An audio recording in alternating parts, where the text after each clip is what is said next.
السلام علیکم۔ اسٹوڈنٹ کو پاس ہونے کے لیے 33% نمبر درکار ہوتے ہیں۔ کیا آپ نے کبھی سوچا کہ یہ صرف 33% ہی کیوں ہوتے ہیں؟ اس سے زیادہ یا اس سے کم کیوں نہیں ہوتے؟ امتحانات میں پاسنگ مارکس کا آغاز بہت پرانا ہے۔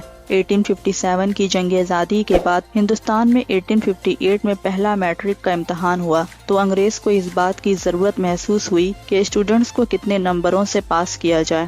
چنانچہ ہندوستان میں موجود انگریز سرکار نے برطانوی حکومت کو خط لکھا۔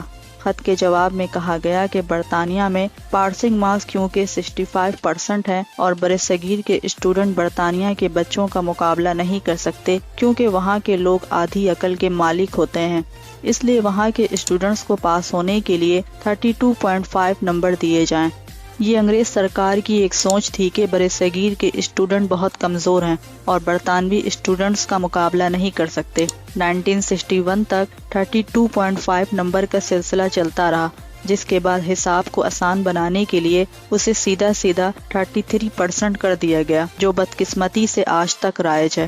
پریشانی کی بات یہ ہے کہ ایک پیپر میں ٹوٹل مارکس 100 ہوتے ہیں اور سال بھر اسٹوڈنٹ کو اس مضمون کو پڑھنا ہوتا ہے، اور اس ایک سال کے بعد جب امتحانی پرچہ دیا جاتا ہے تو اس میں 9 سے 7 سوالات دیے جاتے ہیں۔ 9 سوالات کی صورت میں 5 سوالات حل کرنے ہوتے ہیں، جیسا کہ 7 سوالات کی صورت میں 4 سوالات حل کرنے ہوتے ہیں، لیکن پھر بھی اسٹوڈنٹ کو اس مضمون میں پاس ہونے کے لیے 33 مارکس ہی ضرورت ہوتے ہیں۔